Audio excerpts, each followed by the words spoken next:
Hello students, कैसे हो।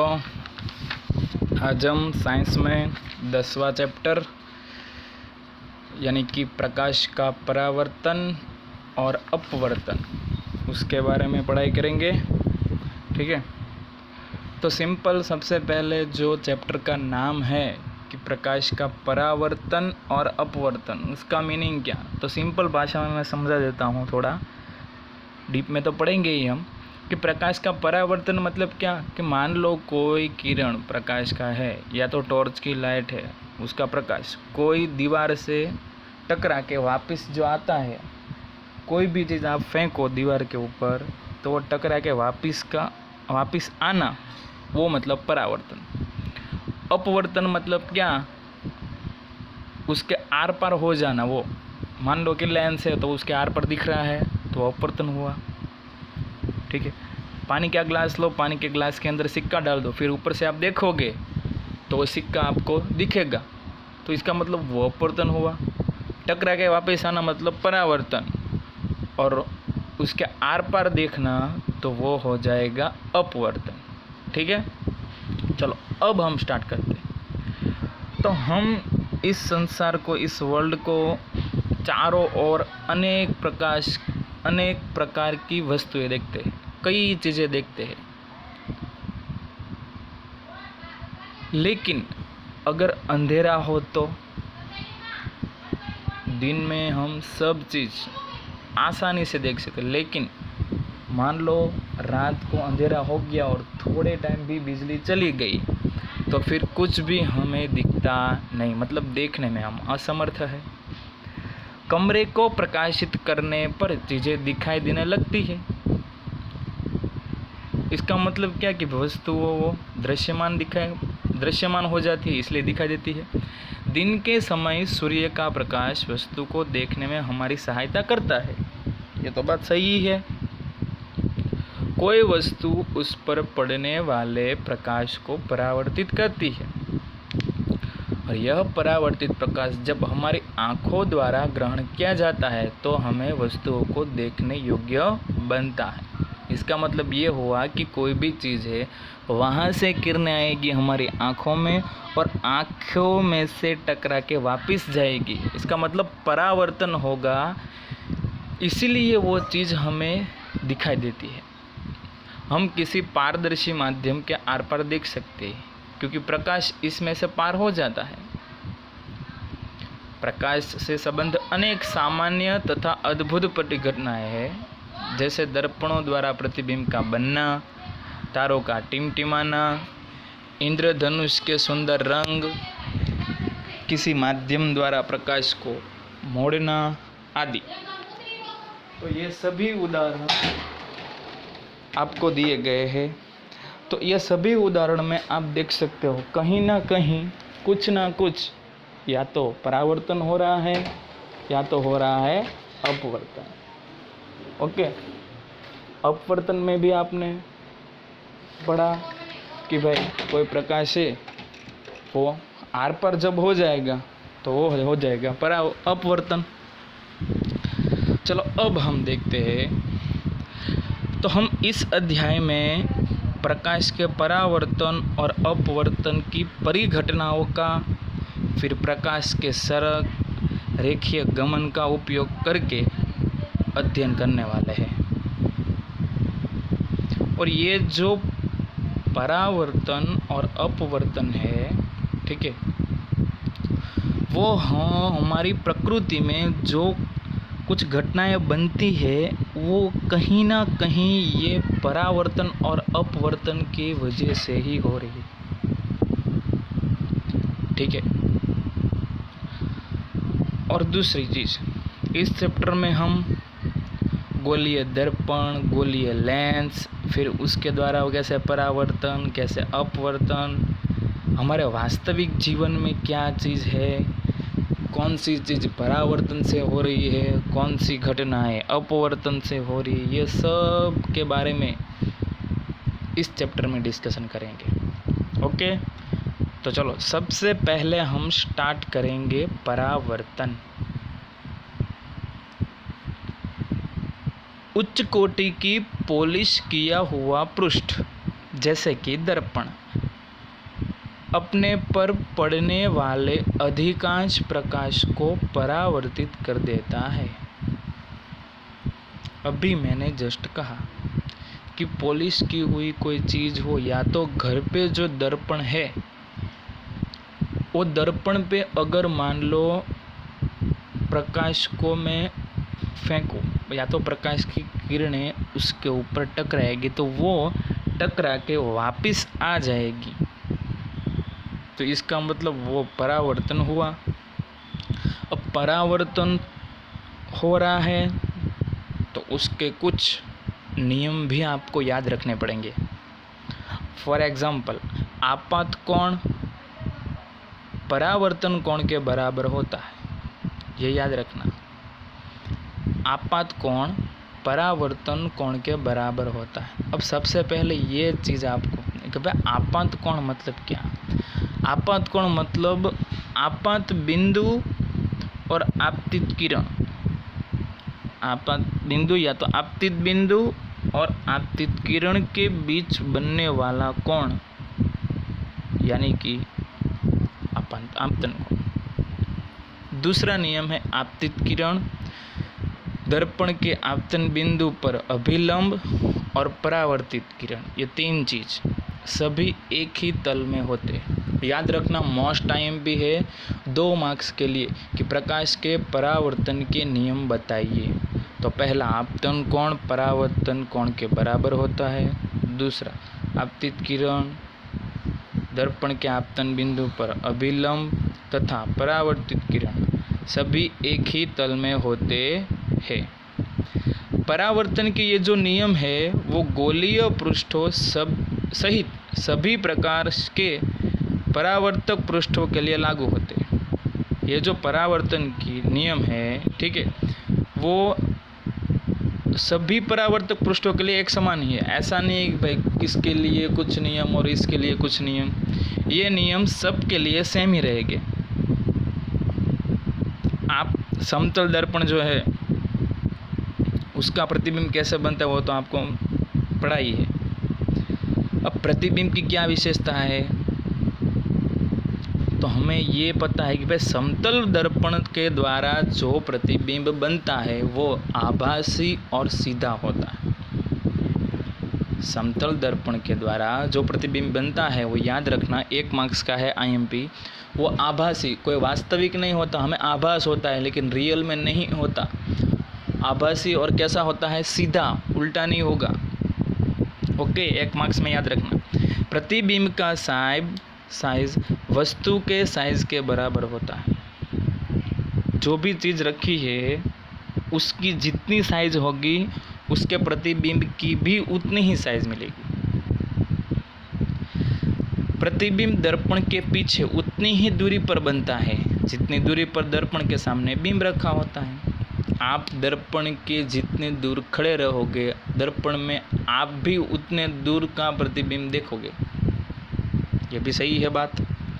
और इसके अतिरिक्त प्रतिबिंब पार्श्व परिवर्तित होता है। पार्श्व परिवर्तित वापिस परावर्तन। यदि परावर्तक पृष्ठ वक्रित हो तो प्रतिबिंब कैसे बनेगी। अब देखो, समतल उसमें क्या आता है, कैसे प्रतिबिंब बनता है, कितनी दूरी पर क्या मिलता है, वो तो हमने पढ़ लिया। लेकिन ये जो दर्पण है वो और उसकी पृष्ठ वक्रित हो यानी कि राउंड शेप में हो तो उसके प्रतिबिंब कैसे बनेंगे, तो उसके बारे में थोड़ी पढ़ाई कर ले रहे हैं। तो देखो, चमकदार चम्मच का वक्रित पृष्ठ एक वक्रित दर्पण की भांति माना जा सकता है। आपने स्पून, चम्मच तो देखी ही होगी, वो कैसे ऐसे उसका पृष्ठ वक्रित होता है, ठीक वैसे ही दर्पण को भी उसके जैसा माना जाता है। और सबसे अधिक उपयोग में आने वाले सामान्यतः वक्रित दर्पण का प्रारूप गोलीय दर्पण है। कौन सा दर्पण है, गोलीय दर्पण सबसे अधिक उपयोग में आने वाले। और इस प्रकार के दर्पणों के परावर्तक पृष्ठ किसी गोले के पृष्ठ का एक भाग माना जाता है।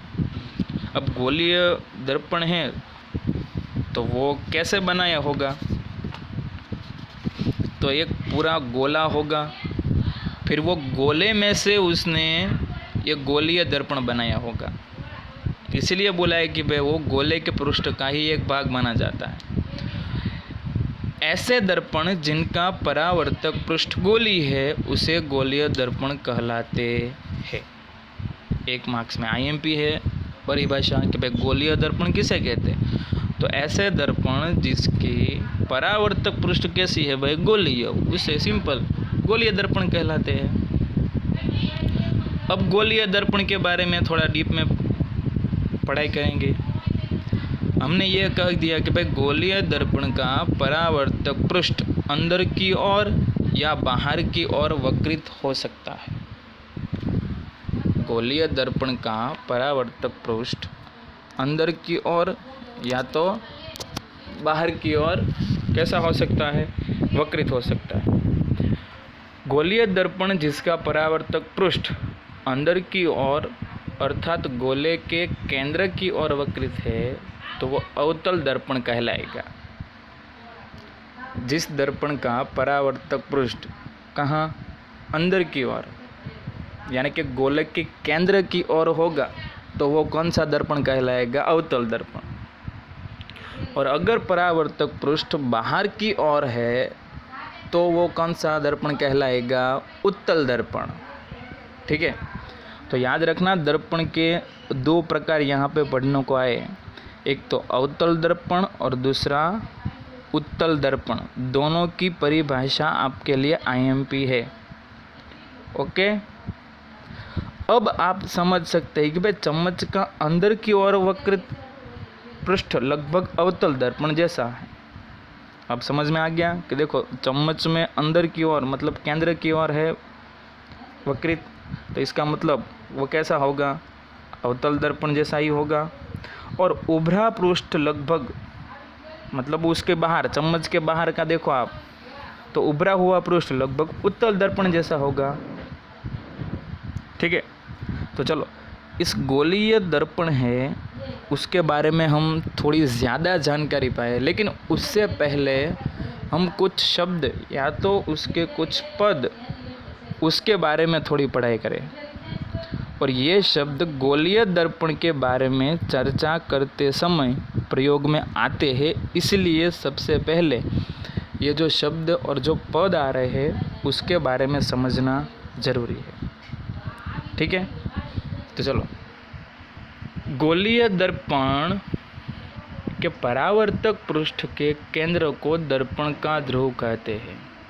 याद रखना ये सभी पद आईएमपी है। जो है गोलीय दर्पण है उसका परावर्तक पृष्ठ मतलब जहाँ पे किरण का परावर्तन हो रहा है, जिस पृष्ठ के ऊपर अंदर की ओर हो या तो बाहर की ओर। परावर्तक पृष्ठ के केंद्र को क्या कहेंगे हम, ध्रुव। उसको दिखाया जाता है P से, याद रखना। यह दर्पण के पृष्ठ पर स्थित होता है और ध्रुव को अभी मैंने जस्ट कहा कि भाई P अक्षर से निरूपित किया जाता है। ओके, तो ये ध्रुव की परिभाषा हो गई, याद रखनी है आपको। चलो अब आगे, गोलीय दर्पण का परावर्तक पृष्ठ एक गोले का भाग है। ये तो अभी हमने जस्ट कहा कि भाई गोलीय दर्पण कोई गोला होगा उसमें से ही काटा होगा। तो गोलीय दर्पण जिस गोले का भाग है उस गोले के केंद्र को गोलीय दर्पण का वक्रता केंद्र कहते हैं। जिस गोले का भाग है उस गोले के केंद्र का क्या कहेंगे, वक्रता केंद्र। और उसे C अक्षर से निरूपित किया जाता है। कौन से अक्षर से, C अक्षर से। दूसरी चीज कि वक्रता केंद्र दर्पण का भाग नहीं है, यह परावर्तक पृष्ठ के बाहर स्थित। याद रखना ये वक्रता केंद्र है वो दर्पण के ऊपर नहीं है। देखो ध्रुव है वो दर्पण के एक भाग था, लेकिन वक्रता केंद्र है वो दर्पण का भाग नहीं है, वो परावर्तक पृष्ठ के बाहर स्थित है। अवतल दर्पण का वक्रता केंद्र परावर्तक पृष्ठ के सामने स्थित होता है। और उत्तल दर्पण में यह दर्पण के परावर्तक पृष्ठ के पीछे स्थित होता है। ठीक है, बाजू में आप फिगर देख सकते हो, देखो अवतल दर्पण तो अंदर की ओर, उत्तल दर्पण तो बाहर की ओर एकदम पॉलिश की हुई सतह है। देखो आप आगे, उत्तल दर्पण में यह दर्पण के परावर्तक पृष्ठ स्थित होता है, ये तो पढ़ ही लिया, फिगर भी आप देख लो। अब हम दूसरा कि भाई वक्रता तीसरा, तो गोलीय दर्पण का परावर्तक पृष्ठ, जिस गोले का भाग है उसकी त्रिज्या को क्या कहेंगे हम? वक्रता त्रिज्या। केंद्र हो तो वक्रता केंद्र और त्रिज्या हो तो वक्रता त्रिज्या। ओके, और इसे आप किससे दिखाओगे? आर से। ठीक है, अब आगे ध्यान दीजिए कि भाई पीसी दूरी वक्रता त्रिज्या के बराबर। पी यानी कि क्या है? ध्रुव। सी यानी वक्रता केंद्र, तो पीसी हो जाएगी हमारी वक्रता त्रिज्या। ओके, आगे गोलीय दर्पण के ध्रुव तथा वक्रता त्रिज्या से गुजरने वाली सीधी रेखा की कल्पना अगर आप करोगे तो वो कहलाएगी मुख्य अक्ष। आपको 1 मार्क्स में अगर क्वेश्चन पूछे कि मुख्य अक्ष किसे कहा जाता है तो आपको याद रखना है सिर्फ P और R। P मतलब ध्रुव, R मतलब वक्रता त्रिज्या। तो सिंपल परिभाषा हो गई, गोलीय दर्पण के ध्रुव और वक्रता त्रिज्या से गुजरने वाली सीधी रेखा, एक काल्पनिक सीधी रेखा को मुख्य अक्ष कहा जाता है। और इतना भी याद रखना है आपको कि मुख्य अक्ष दर्पण के ध्रुव पर अभिलंब है। अभिलंब मतलब 90 डिग्री पे है, लंब ही होगी ध्रुव से। अब थोड़े और शब्द है उसके बारे में पढ़ाई करेंगे। तो देखो आप,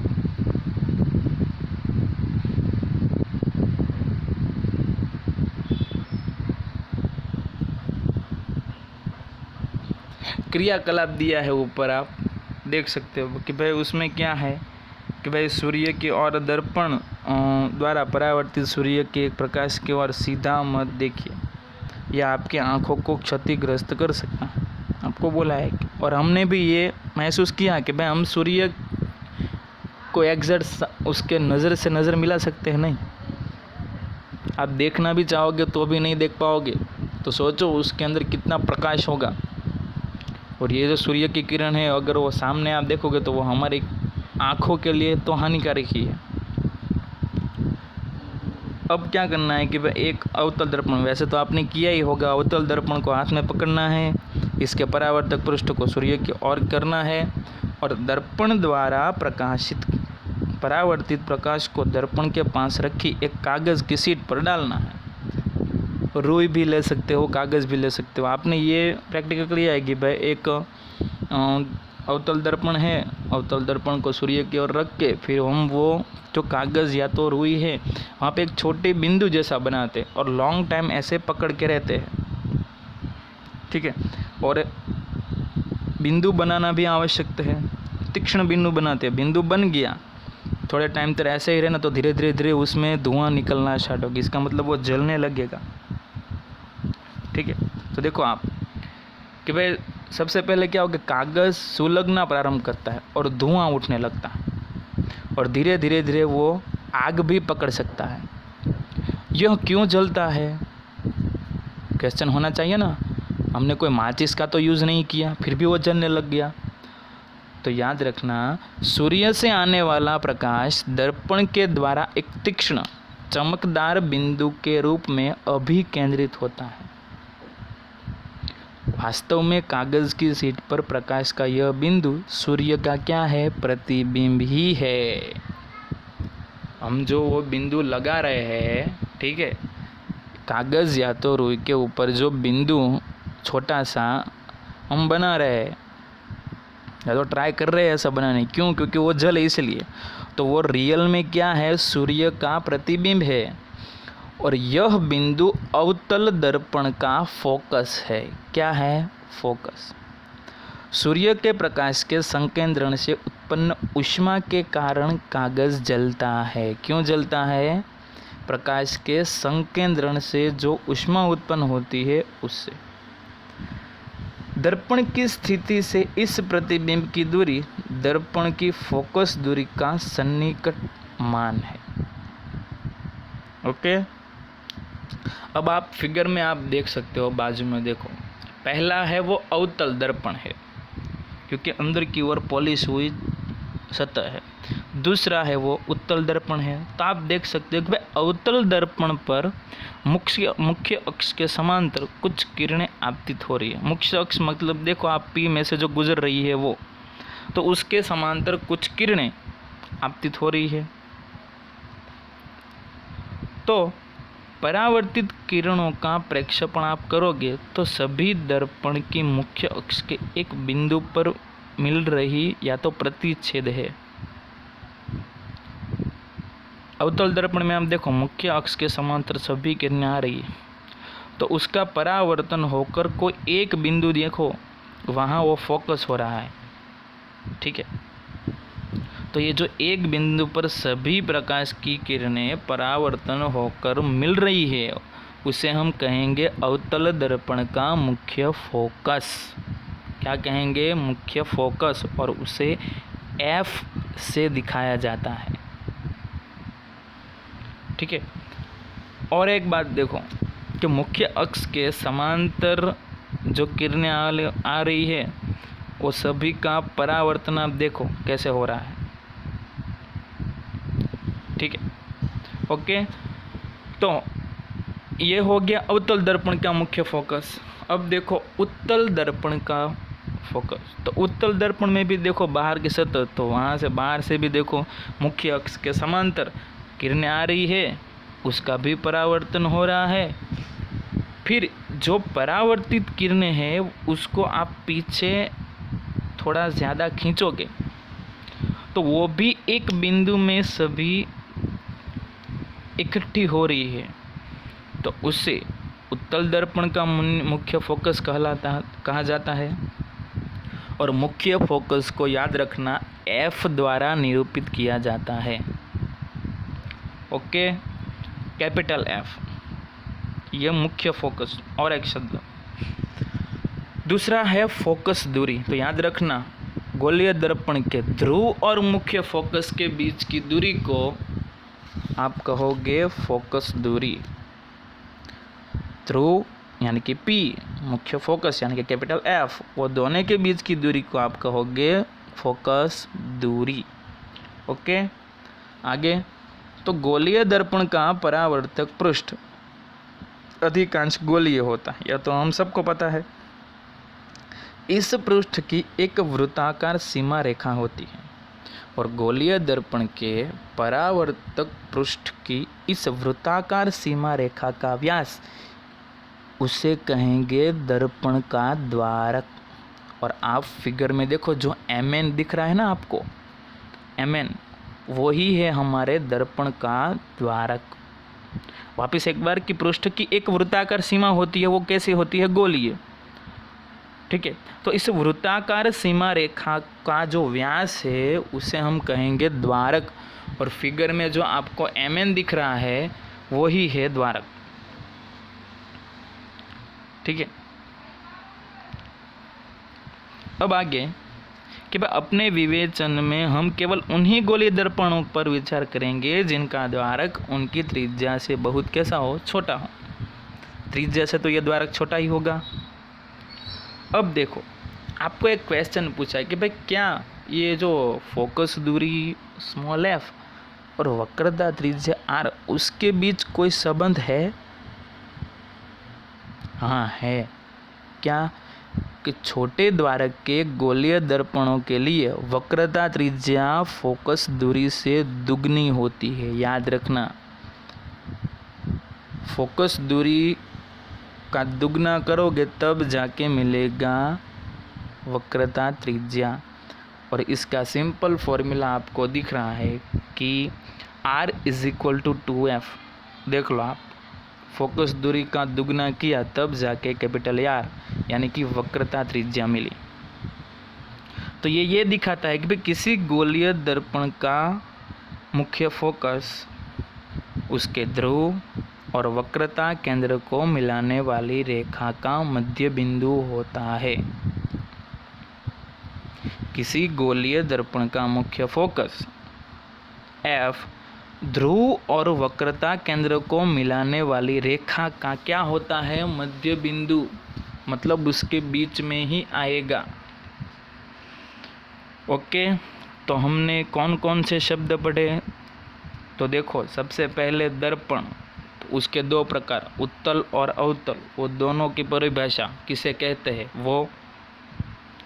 फिर ध्रुव, उसको दिखाया जाता है P से। फिर हमने पढ़ा वक्रता केंद्र, उसको दिखाया जाता है C से। फिर हमने पढ़ा वक्रता त्रिज्या, उसको कैपिटल R से दिखाया जाता है। फिर हमने मुख्य अक्ष की परिभाषा, मुख्य अक्ष का कोई ऐसा चिन्ह नहीं है, ठीक है, उसकी परिभाषा ही याद रखनी है। दूसरी चीज़ मुख्य फोकस, मोस्ट टाइम पे मुख्य फोकस, उसमें हमने अवतल दर्पण का मुख्य फोकस और उत्तल दर्पण का मुख्य फोकस, ये दोनों के बारे में पढ़ा। फिर हमने फोकस दूरी यानी कि स्मॉल f, उसके बारे में। फिर हमारा शब्द आया था द्वारक, तो द्वारक के बारे में हमने जाना किसे कहा जाता है। और फिर हमने वक्रता त्रिज्या और फोकस दूरी f के बीच क्या संबंध है उसके बारे में भी हमने पढ़ा। ओके, तो ये सभी जो हमने शब्द पढ़े, ठीक है, ये सभी IMP है। और अगर ये सभी शब्द किसे क्या कहा जाता है वो याद रहेगा, तब जाके ही आपको इस चैप्टर में समझ आएगा। इसलिए ही सबसे पहले आपको ये शब्द समझाए। ओके, ठीक है। तो स्टूडेंट्स, आपको ये सभी शब्द जो यहाँ पे मैंने पढ़ा है वो सभी आपको याद करने हैं, आपको फेयर बुक में लिखने भी है और समझने भी है, ठीक है। आपको जो अवतल दर्पण और उत्तल दर्पण दोनों की जो फिगर दी गई है वो फिगर भी आपको बनानी है, ठीक है। ओके, तो वापस एक बार बोलता हूँ, एग्ज़ाम नज़दीक ही आने वाली है। हमने जितना भी पढ़ाया है, मैथ, साइंस या तो कोई और भी सब्जेक्ट, वो सब की प्रिपरेशन आप करते रहना, क्योंकि बोर्ड की एग्ज़ाम की डेट भी आ गई है, ठीक है। 5वें महीने की 21 तारीख ऐसा घोषित कर दिया है गवर्नमेंट ने, ठीक है। इसलिए यहाँ पे जितना भी पढ़ा रहे हैं हम सब, ठीक है, ऑनलाइन के थ्रू। हाँ, कुछ टॉपिक ऐसे होंगे जो आपको समझ में ना भी आ रहे होंगे, ठीक है, तो वो भी आप पूछ सकते हो, लेकिन आपको मेहनत करनी पड़ेगी। फिर आप एक बार करोगे, समझ नहीं आया, छोड़ दिया, तो ऐसे नहीं चलेगा। आपको कंटिन्यू मेहनत शुरू रखनी पड़ेगी। Okay, thank you.